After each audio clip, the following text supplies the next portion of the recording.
Hello दोस्तों, आप सभी का स्वागत है हमारे YouTube चैनल हिडन प्लेसेस में। आज हम बात करते हैं गोवा की। गोवा भारत के पश्चिमी तट पर स्थित देश का सबसे छोटा राज्य है।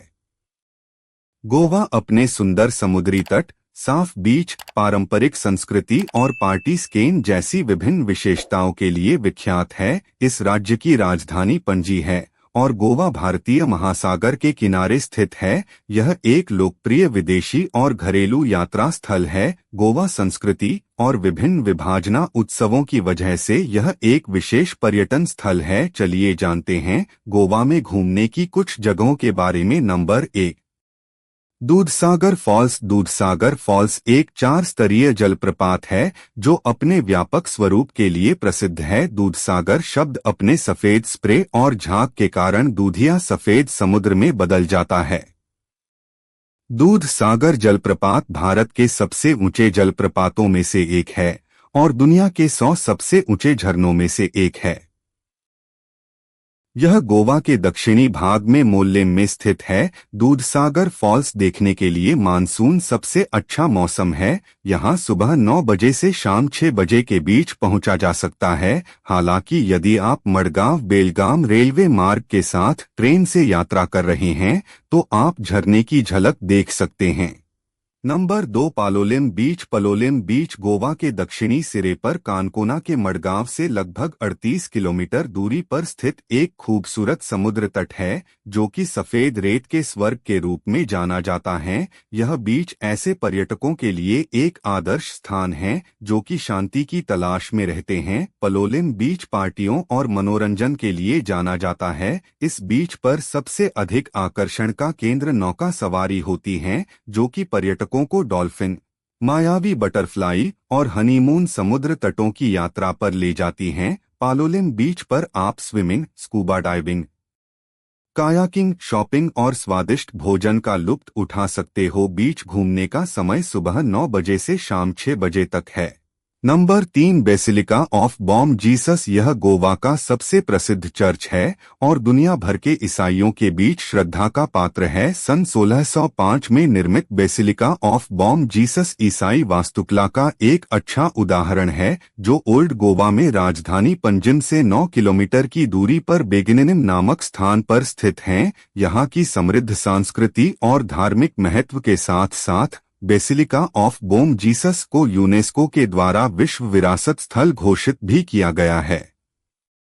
यदि आप गोवा के प्रसिद्ध बेसिलिका ऑफ बॉम जीसस घूमने जा रहे हैं तो हम आपको बता दें कि यहाँ आपको कोई एंट्री फीस नहीं देनी है। इसे आप सप्ताह के किसी भी दिन घूमने जा सकते हैं। चर्च सोमवार से शनिवार तक सुबह 9 बजे से शाम 6:30 बजे तक खुला रहता है, जबकि रविवार के दिन सुबह 10:30 से शाम के 6:30 बजे तक खुला रहता है।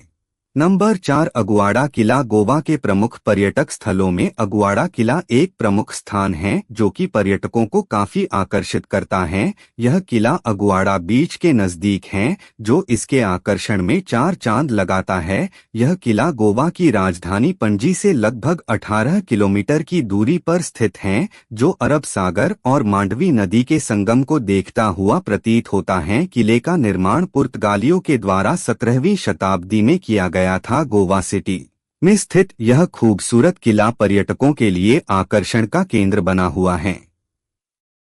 यदि आप भी गोवा जाते हैं तो इस मनमोहक किले को घूमना न भूलें। यदि आप बॉलीवुड की फिल्मों को देखना पसंद करते हैं तो हम आपको बता दें कि यह स्थान फिल्मों की शूटिंग के लिए भी जाना जाता है।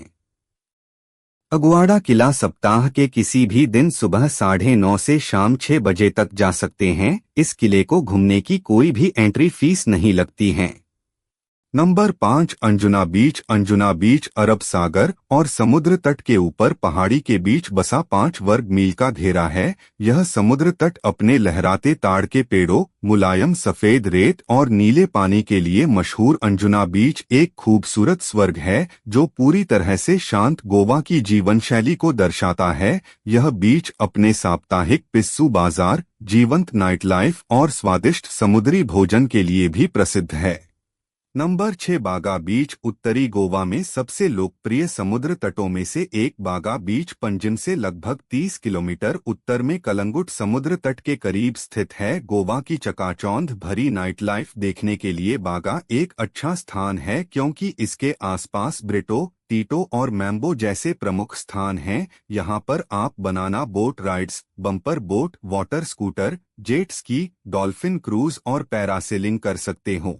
नंबर 7 अराम्बोल बीच। अरम्बोल बीच गोवा का एक खूबसूरत और शांत बीच है, जो यहाँ आने वाले पर्यटकों को बहुत अधिक पसंद आता है। उत्तरी गोवा में स्थित यह बीच गोवा की राजधानी से 55 किलोमीटर की दूरी पर है। अरम्बोल बीच दुनिया भर के पर्यटकों को आकर्षित करता है। यहाँ आप ड्रम सर्कल, सनसेट का आकर्षित नज़ारा, चट्टानों से कूदकर पैराग्लाइडिंग का अनुभव, सप्ताह के अंत में यहाँ एक खूबसूरत बाजार का भी आनंद उठा सकते हैं। पहाड़ी की चोटी पर स्थित एक अद्भुत रहस्यमय बाबा किला और इन सब के अलावा यहाँ के किटसची बाजार में घूमने का अनुभव भी लिया जा सकता है।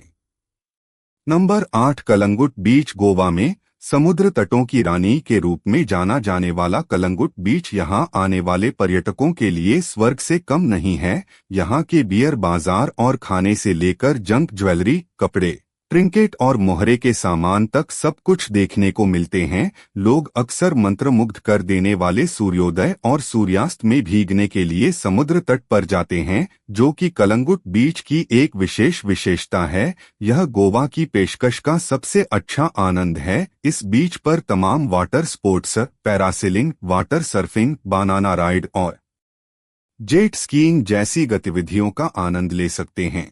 नंबर 9 से कैथेड्रल एशिया के सबसे बड़े चर्चों में से एक है और गोवा में एक महत्वपूर्ण चर्च है। ओल्ड गोवा में स्थित यह सेंट कैथरीन को समर्पित है और गोवा और दमन के लैटिन संस्कार रोमन कैथोलिक आर्चडियोसीज का एक महत्वपूर्ण केंद्र है। इस चर्च में विशाल गोल्डन बेल है, जो गोवा में सबसे बड़ी घंटी है और महाद्वीप में सर्वश्रेष्ठ में से एक है। यहाँ पर आप फ्री में जा सकते हो। से कैथेड्रल देखने का समय सुबह 7:30 बजे से शाम के 6 बजे तक का है। यहाँ पर घूमने के लिए 1 से 2 घंटे पर्याप्त है। Number 10 Chapora fort. मापुसा से 10 किलोमीटर दूर स्थित चापोरा किला गोवा के सबसे प्रसिद्ध किलों में से एक है। 1717 में पुर्तगालियों द्वारा निर्मित चापोरा किले का एक लंबा और आकर्षक इतिहास जुड़ा हुआ है। दिल चाहता है किला मूवी बॉलीवुड ब्लॉकबस्टर थी, जिसे यहाँ शूट किया गया था। यहाँ से समुद्र और चापोरा नदी के सुंदर दृश्य दिखाई देते हैं। यह फोर्ट देखने का समय सुबह 9:30 से शाम के 5:30 बजे तक का है और यहाँ घूमने के लिए 1 से 2 घंटे लग सकते हैं। इसके साथ साथ गोवा में आप और भी स्थलों में घूम सकते हो, जैसे कि थलासा, बटरफ्लाई बीच और वागातोर बीच। यह सब जगह देखने के लिए आप बाइक या कार रेंट पे ले सकते हो। उसके लिए आपको हर दिन का चार्ज देना पड़ता है और उसके लिए आपके पास ड्राइविंग लाइसेंस होना जरूरी है।